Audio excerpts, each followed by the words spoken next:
Muchos habían dicho que se había vuelto loco, sí, así textualmente, que se había vuelto loco porque había decidido o había tomado una decisión de vida tremenda, terrible, bajo las bombas, bajo las llamas, frente a la muerte, frente a los heridos.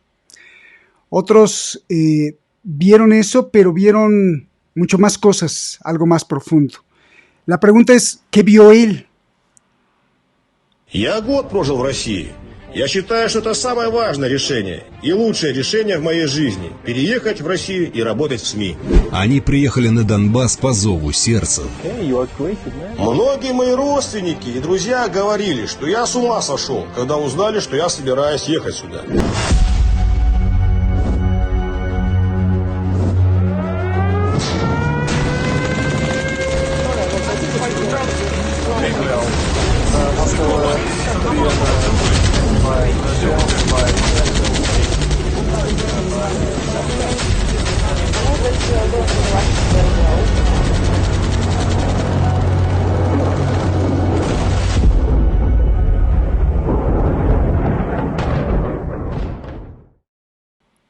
Y por eso está aquí con nosotros Carlos Mamani. Él es sociólogo, periodista, director del Proyecto Patria, del think tank Proyecto Patria, y que estás aquí, Carlos. Yo te agradezco muchísimo que hayas compartido con nosotros esta experiencia, y además es otra especie de premier mundial porque lo vamos a publicar unos pedacitos, invitar a la gente a que lo vea.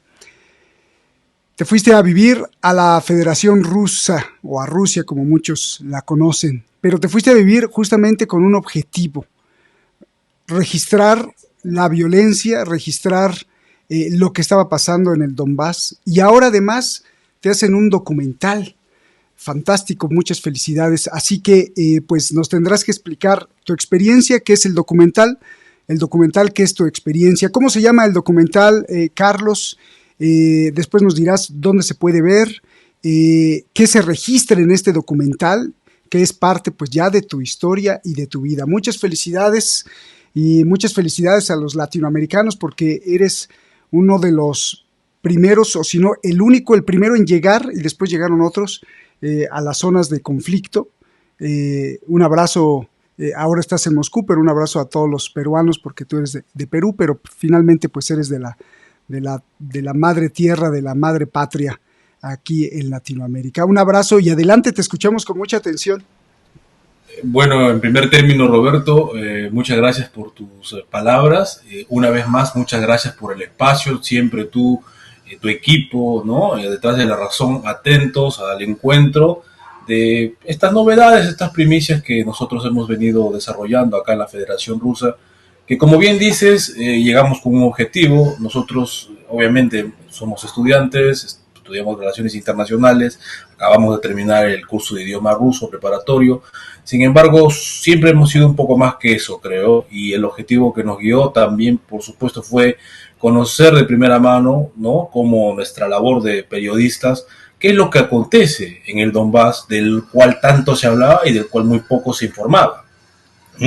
Entonces había muchas noticias, que un día el presidente Putin se despertó con el pie izquierdo y decidió invadir Ucrania y cosas por el estilo, cosas inverosímiles que hicieron prácticamente raigambre en los grandes medios, conglomerados mediáticos occidentales, en sus resonancias, cajas de resonancias en otros países, y por supuesto en la población latinoamericana, que fue presa de esta, vamos a decir, desinformación en realidad. Entonces, eso es lo que guía a uno para conocer justamente estos espacios, estos territorios, que dicho sea de paso, y al mismo tiempo son donde se está jugando el destino del mundo del siglo XXI. Son las placas geopolíticas que definen las reglas de juego de esta centuria. Entonces no fue, como todos dijeron, un conflicto solo entre Rusia y Ucrania. En realidad fue un conflicto, como ya todos sabemos, entre la Federación Rusa y la OTAN a través de Ucrania. Hoy en día se habla de supuestamente asuntos de paz. Bueno, no porque el presidente Donald Trump sea buena gente o sea amigo del presidente Putin, no. En realidad lo que sucede allí es que el presidente Donald Trump, al ser un tanto más realista que Biden, entiende, comprende que esa guerra no va para más. O sea, Ucrania perdió la guerra hace tiempo. Los territorios que ahora forman parte de la Federación Rusa y donde yo estuve, ¿no? En el Donbass, Donetsk, Lugansk, entre otros lugares, en más de una ocasión desde enero de 2024 y en diciembre de 2024 también, en diversas ocasiones, sea como periodista, también dictando conferencias en las universidades de las repúblicas como Lugansk. Entonces, el complejo militar e industrial ha quedado en ridículo en Ucrania y por eso Trump entiende esta situación. ¿Cómo hubiera sido el conflicto, los actuales acuerdos, pretensiones de paz, si esto hubiera sido contrario? Si hipotéticamente la OTAN a través de Ucrania hubiera mermado a Rusia, yo no sé si se estaría hablando de paz, pero bueno, lo dejamos ahí como hipótesis. Y básicamente eso es lo que me guía, Roberto, para responder a tu pregunta. Visitar estas zonas, conocer de primera mano la realidad concreta de una población que a contrapelo de lo que propugna el occidente liberal, democrático, derecho humanista, que los derechos humanos son universales, y que se olvidaron de esta gente, solo porque habla ruso, solo porque se siente culturalmente más afín a Rusia.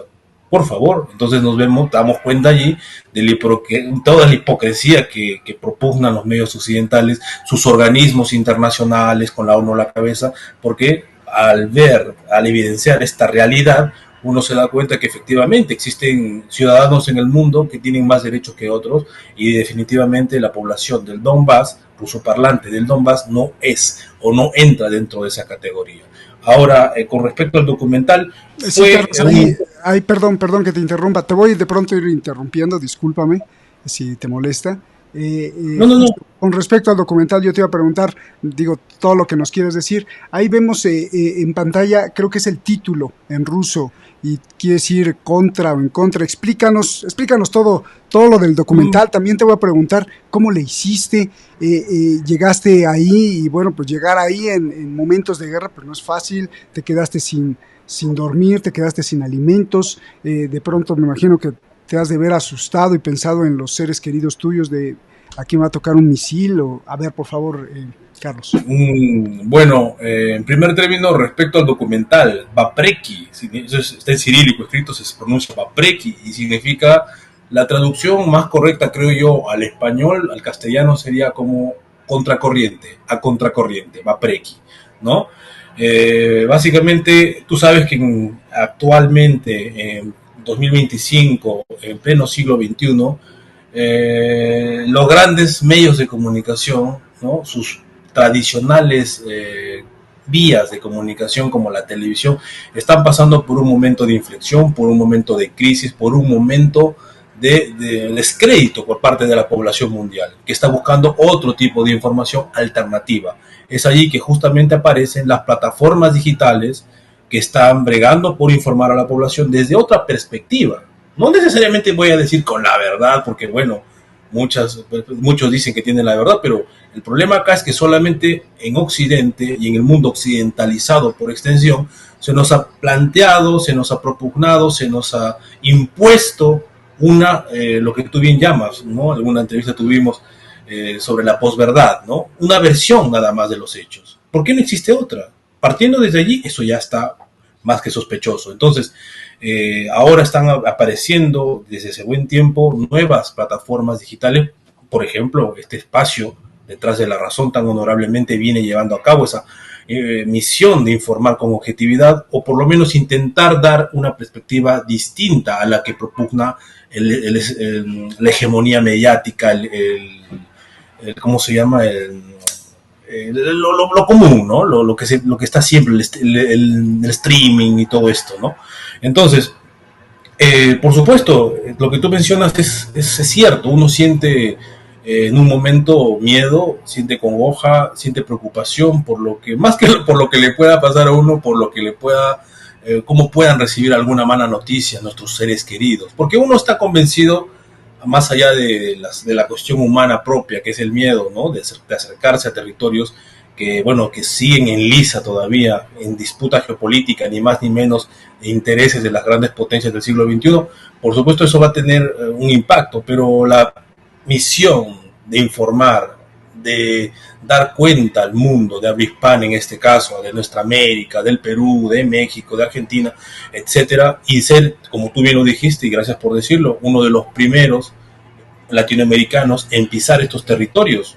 Bueno, pues eso compensa en demasía cualquier otra desventaja que se pudiera tener. Entonces, yo me siento muy orgulloso realmente por haber logrado y salir ileso y poder comunicar al mundo de habla hispana lo que realmente sucede en estas partes del mundo, que no es definitivamente nada que ver con lo que nos mencionan los grandes medios de comunicación occidentales. Roberto. Oye, ¿y si quién te dijo, o si es verdad eso que pones al principio? Muchos me dijeron que estaba loco. ¿Quién te dijo eso y por qué?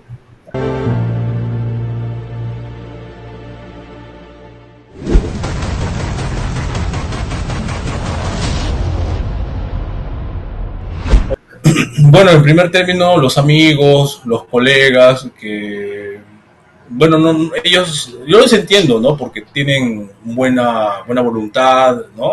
Soy su amigo, su colega, bueno, familiares también, ¿no? Más que todo, sobre todo en la familia nuclear, ¿no? Que siempre les manteníamos informados y que ellos, por las noticias que veían, pensaban que de repente, bueno, uno ya sería la última vez que se comunicaban con uno, cosas por el estilo. Pero ante todo siempre les dije, ¿no? Que esto es una cuestión, un compromiso que uno tiene con uno mismo, y que independientemente de lo que uno le pueda pasar, uno tiene que intentar hacer las cosas que cree que debe hacer, independientemente de las amenazas que puedan aparecer en el camino. De hecho, gracias a Dios no sucedió nada, pero todos los periodistas que fuimos estamos en las listas de periodistas que hizo el Centro contra la Desinformación, que está a su vez supeditado al Ministerio de Defensa, de los aparatos de inteligencia del régimen ucraniano. O sea, en otras palabras, hicieron listas de todos aquellos periodistas extranjeros que visitaron estas zonas y han dicho que, bueno, pues que somos personas peligrosas. Eso lo sacó una nota en un periódico que no recuerdo, español, que supuestamente se había comunicado con los aparatos de seguridad del régimen de Kiev, y efectivamente existe, ¿no? Este centro contra la desinformación es una instancia, por demás decir, peligrosa, porque ellos justamente están detrás de blancos, de objetivos civiles, ¿no? Y no civiles, que supuestamente ellos consideran que están desinformando a la opinión pública. Entonces uno aparece allí junto con los demás colaboradores como un desinformador del conflicto ruso-ucraniano, que en realidad ellos dicen que es un conflicto entre Ucrania y Rusia. Bueno, yo siempre he dicho todo lo contrario, es un conflicto entre la OTAN y Rusia a través de Ucrania, que es diferente, y que, bueno, pues que ellos supuestamente van a informar esto a nuestros países, a las autoridades, porque somos personas peligrosas, ¿no?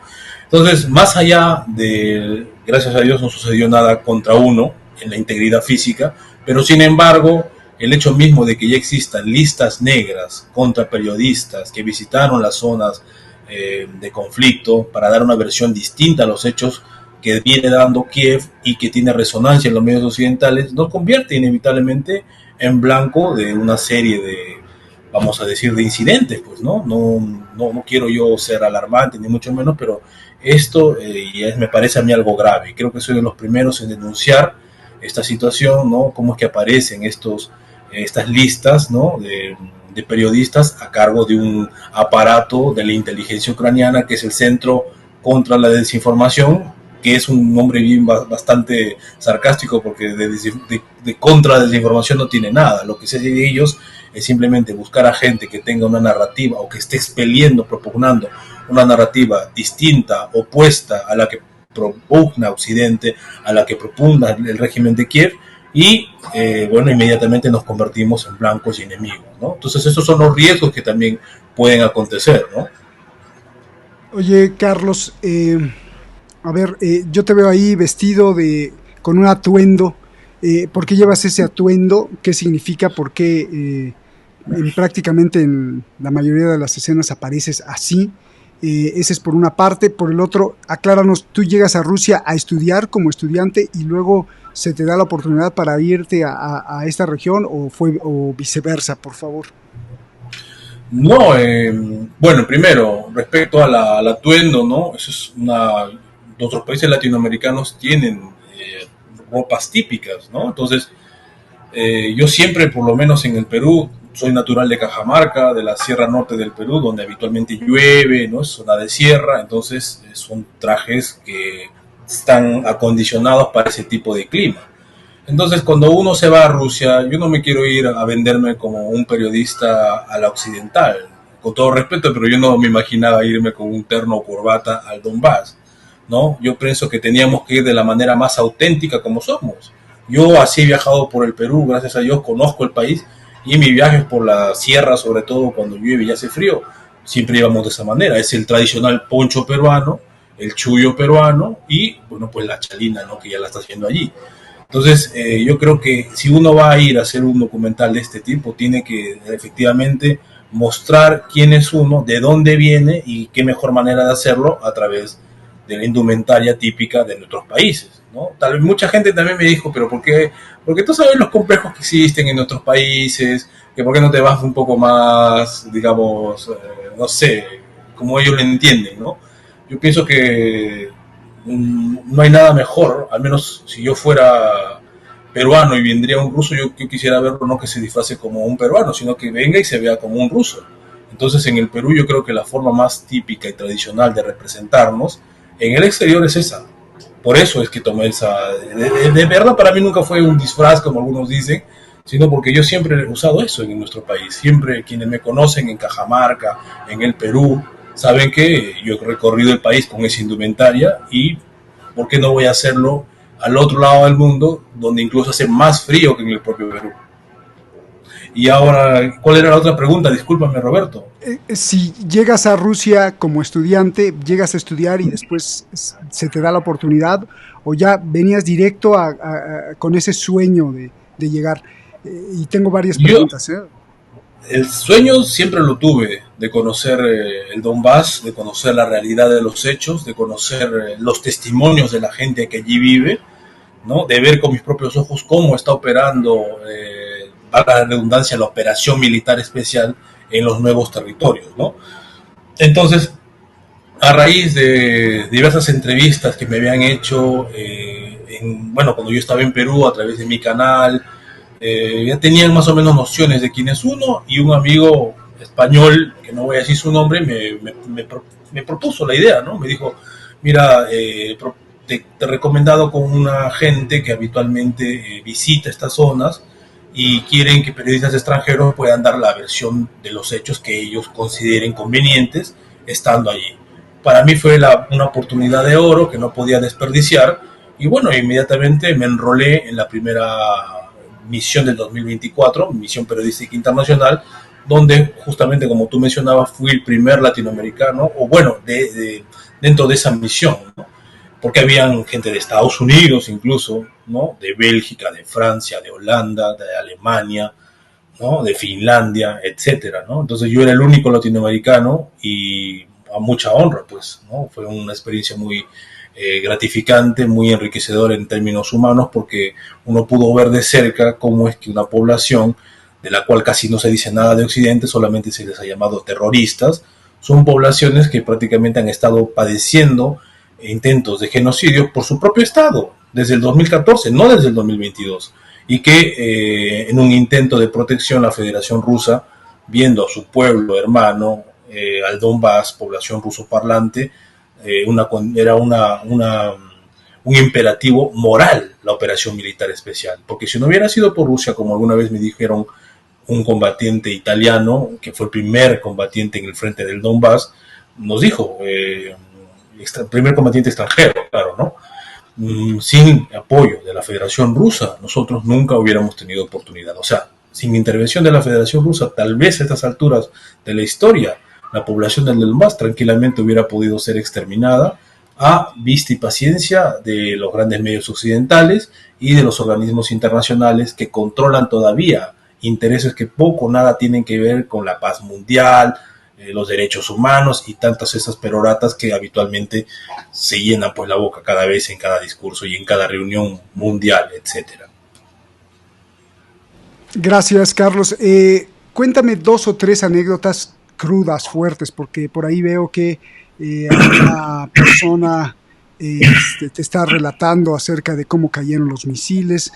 Creo que te encontraste a alguien, a un niño que quería, de su regalo quería una olla expresa, una olla de presión.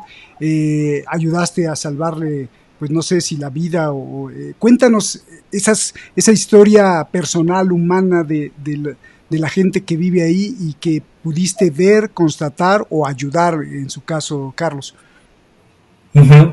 Bueno, bueno, yo he visitado estos territorios más de una vez. La primera vez que fui hacia enero del 2024, y en esa ocasión lo que más me impactó fue ver en la localidad de Severodonetsk, que fue justamente un epicentro de conflicto en ese momento. Un poco después llegamos nosotros, ver un tanque del ejército ucraniano dentro de instalaciones de un complejo habitacional civil, por ejemplo.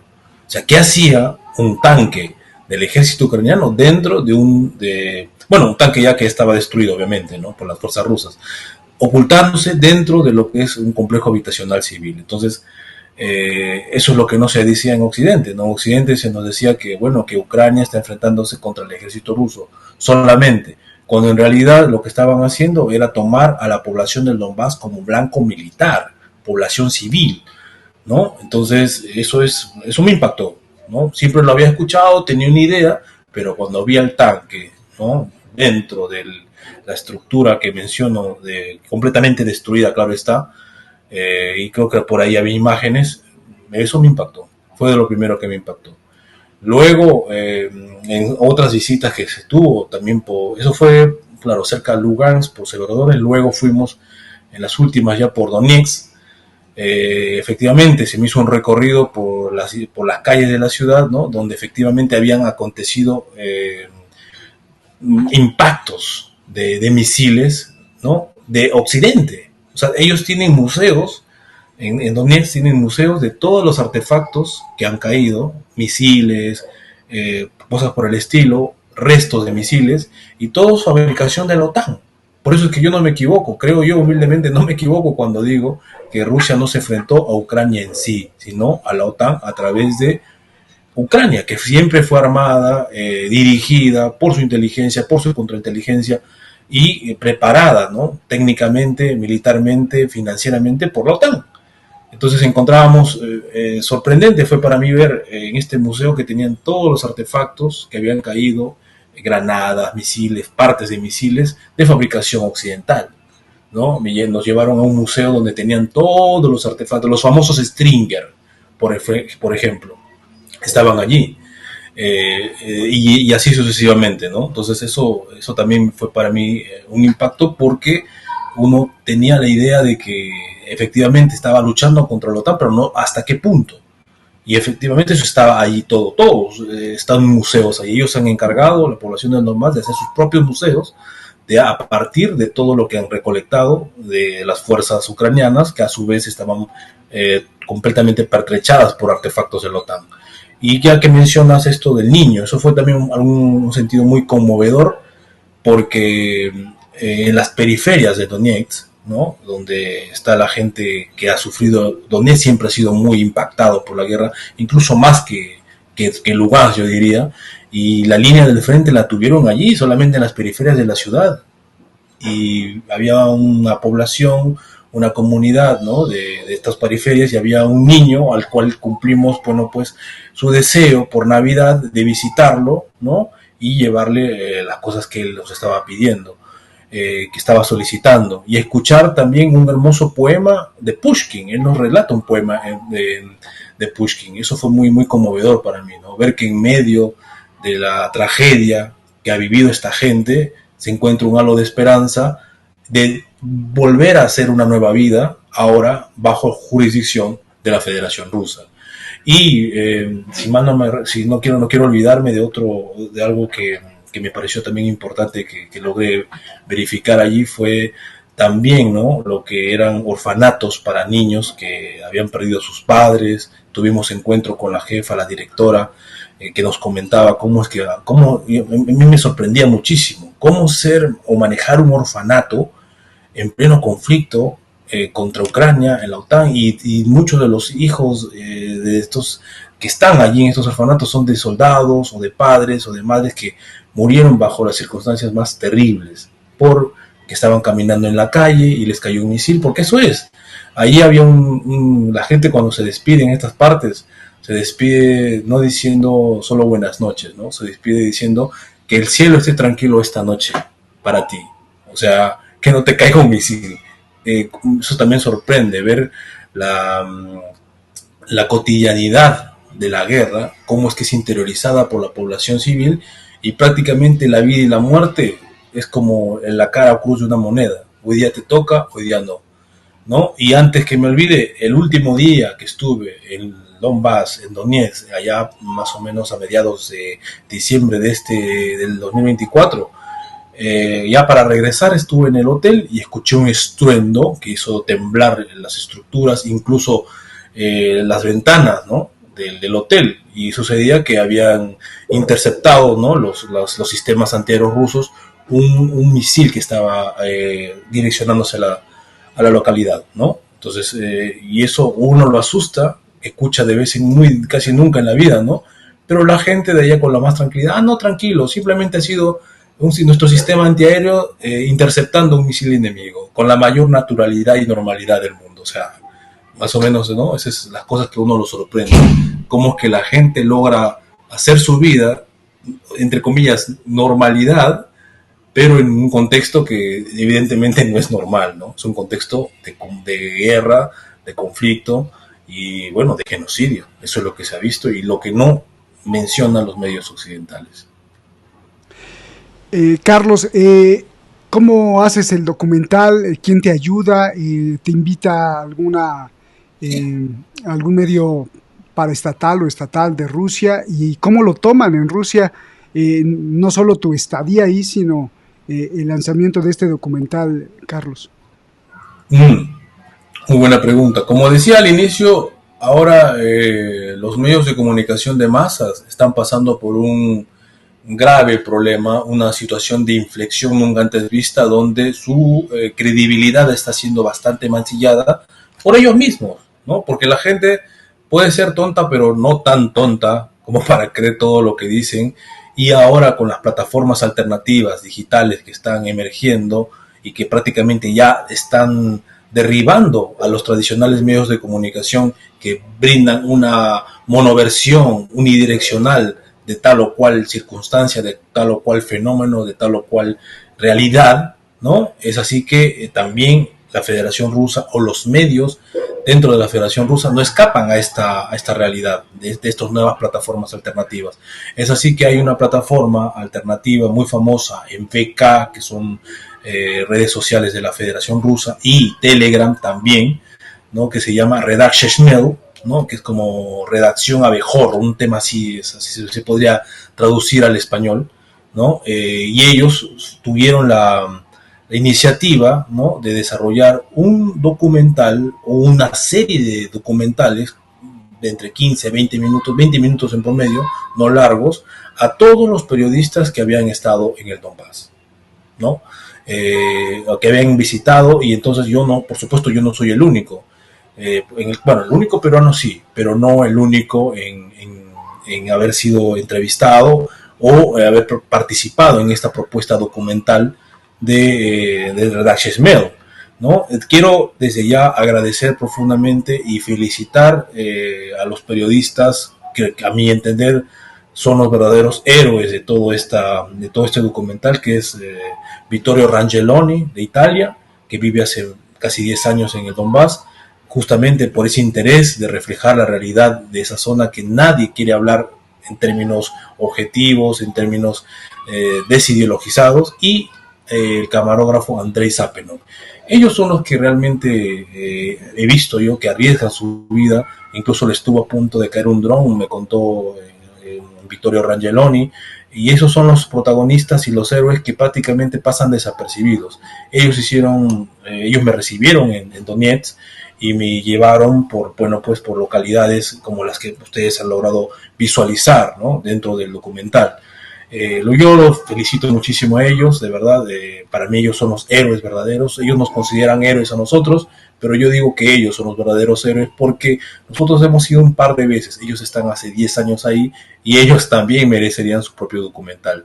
De verdad, yo los felicito muchísimo. Bueno, y grosso modo, eso sería más o menos cómo fue, ¿no?, el proceso de enrolamiento en este documental, estimado Roberto. Carlos, repítenos en dónde la gente lo puede ver completo, mejor calidad. Lo puede ver en VK, ¿no? Se llama, pero el tema sería escribirlo en cirílico, ¿no? Yo te lo puedo enviar luego para que lo puedas compartir en tus redes, Redaction Shmel, y el Telegram también, que se llama del mismo modo. O en su defecto, pueden entrar a mis redes sociales, ¿no? Carlos Mamani Aliaga en Facebook, también en Telegram, en Twitter, ¿no? Ahí también lo he colgado si les interesa y no pueden de repente acceder a las plataformas digitales, las redes sociales en ruso por el idioma, tranquilamente pueden entrar a mi red y yo lo he colgado allí, ¿no? Entonces ellos pueden también visualizarlo allí. Carlos, pues muchas gracias por compartir todo esto. ¿Qué te deja el documental? ¿Vas a regresar a Perú? Y si regresas a Perú, ¿cómo todo este viaje por Rusia, todas estas experiencias, cómo podrían ayudarnos a los latinoamericanos, al pueblo peruano, al gran pueblo de Latinoamérica? No sé, a ver, Carlos. Bueno, la intención justamente era desarrollar este documental, ¿no? Bueno, primero visitar, yo no me imaginaba hace un año que les interesaría mi actividad periodística en el Donbass como para realizar un documental, ¿no? Bueno, tuvo éxito, tanto así que a partir de ese documental nos entrevistaron después en el canal de defensa de la Federación Rusa, que es el canal, a mi entender, más patriótico, que ese canal es Zvezda, Estrella, ¿no? Entonces, ahora tu pregunta, al regreso al Perú, lo que tratamos de hacer, y gracias desde ya, porque con tu espacio, Roberto, con Detrás de la Razón, con tu gentileza, nos estamos adelantando en difundir este documental, ¿no? Ya pues en habla hispana, ¿no? Siempre Detrás de la Razón dando la primicia. Porque en Rusia, bueno, el documental se hace para Rusia, efectivamente, pero yo pedí que la traducción se la haga en español, porque evidentemente me interesa que el Perú, nuestra América, nuestra Latinoamérica, nuestro México, nuestra Argentina, nuestro Chile, nuestro Ecuador, nuestra Colombia, puedan acceder a una información que, como digo, nadie es dueño de la verdad. Yo intento acercarme según mis criterios, pero quién sabe, estoy equivocado. Pero más allá de eso, para mí lo más importante es que se está brindando una alternativa en la información, una información alternativa a lo que vienen propalando los medios convencionales. Para mí, esa es la máxima ganancia que puedo tener yo como periodista, como difusor, ¿no?, de asuntos internacionales, política exterior y geopolítica. Entonces, de momento se está iniciando, o tú estás dando la primicia, pero también en el país, porque tengo una organización llamada Proyecto Patria, yo me encargo de los asuntos internacionales, pensamos darle difusión en las universidades, en los espacios culturales, en diversos espacios donde, bueno, pues crean a bien que este tipo de información, dado que soy el único peruano que se ha ido por allá, pueda brindarse también a nuestros compatriotas, ¿no? Básicamente eso. Te lo pregunto porque, bueno, pues es difícil frente a un gobierno de Dina Boluarte, por ejemplo, que te ayuden a promover este tipo de narrativa cuando están pegados a otra narrativa, ¿no? Exactamente, sí, ese es el reto, ¿no? Buscar espacios donde efectivamente les interese. Yo creo que las universidades, los centros culturales, para empezar, son los más interesantes para poder difundir este tipo de narrativas, ¿no? Y ahora creo que en un contexto donde ya por lo menos se empieza a hablar de paz, también es un poco favorable en este momento. No es, cuando yo llegué era un momento muy álgido, como tú lo sabes, tú nos supiste entrevistar también las primeras veces que fuimos, fue algo muy distinto, ¿no? Fue un contexto en que lamentablemente ya se estaba hablando de una posible confrontación termonuclear, de una posible tercera guerra mundial, etcétera. Ahora el contexto es otro, así que con ayuda de Dios y por supuesto de nuestros contactos allá en el Perú, podremos difundir el documental en espacios que creo les va a venir muy bien, ¿no? Sobre todo nos interesa que la gente que se forma en ciencias de la comunicación conozca esta información, ¿no? Que totalmente confronta, ¿no? Está a contracorriente, como bien dice el título del documental, de lo que es la narrativa convencional oficial. Pues Carlos, antes de despedirnos, esos que están ahí, que estamos viendo, son periodistas muertos, ¿verdad? Sí. Y una pregunta así muy, muy personal, pero que seguramente será de curiosidad del público. ¿Qué comías? ¿Cómo es la comida ahí? ¿Es diferente a la de Moscú? ¿Qué tan diferente es al ceviche peruano, por ejemplo? ¿Qué comías ahí en esas regiones? ¿Cómo es la comida? Bueno, en realidad la comida rusa es muy distinta a la comida latinoamericana y bueno, la comida peruana muy, muy diferente, ¿no? O sea, no hay punto de comparación, me parece. Ahora, si tú me preguntas entre el Donbass y la Federación Rusa, ¿cuál es la diferencia entre Moscú? Prácticamente es lo mismo, porque son rusos, así que tienen costumbres y culturas culinarias que prácticamente son lo mismo. ¿Comen arroz, empanaditas o cómo es? No. Hay un plato muy famoso en Rusia y por supuesto allá también en el Donbass, que es el borscht. Es una sopa a partir de beterraga, que es color rojo, con carne, ¿no? Y con una crema de leche que se llama smetana, ¿no? Que es bien popular en Rusia.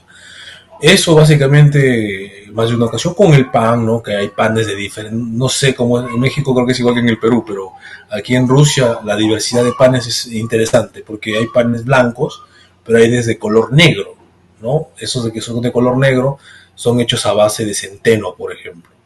Y bueno, son culinarias diferentes, y la verdad que en todo momento me sentí muy protegido, muy resguardado por nuestros anfitriones allá en estos nuevos territorios de la Federación, quienes siempre nos llevaron pues a dar vueltas ahí a los restaurantes más tradicionales, ¿no? Para probar el borscht. Hay otro que le llaman el kotlet, que es como una especie de carne, puede ser de cerdo, de pollo, ¿no? Se consume mucha papa también. Obviamente no hay variedades como en el Perú, que tenemos como 4.000 variedades de papa. Solo hay una variedad, ¿no? Porque no es oriunda. Y también hay los refrescos, me gustaban mucho los compot, ¿no?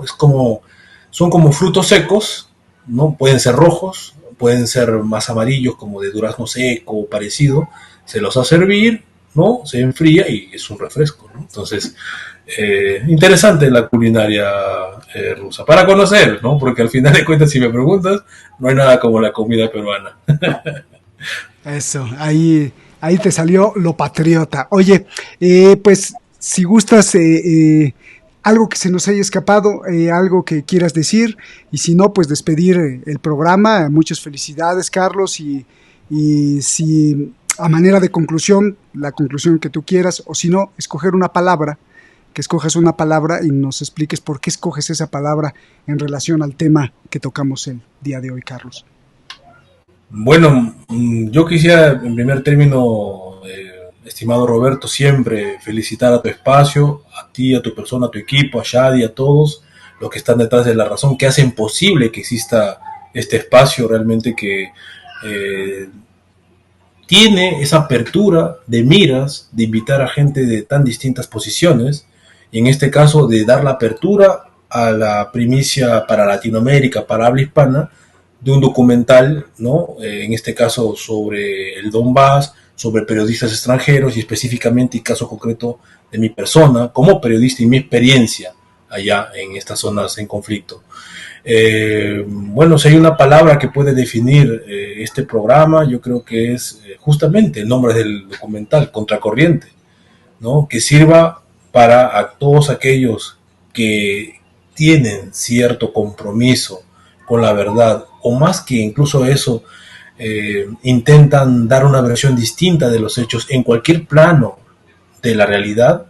Siempre van a existir espacios como este, como Detrás de la Razón, como diversas plataformas digitales en el mundo que están existiendo para poder dar una perspectiva distinta.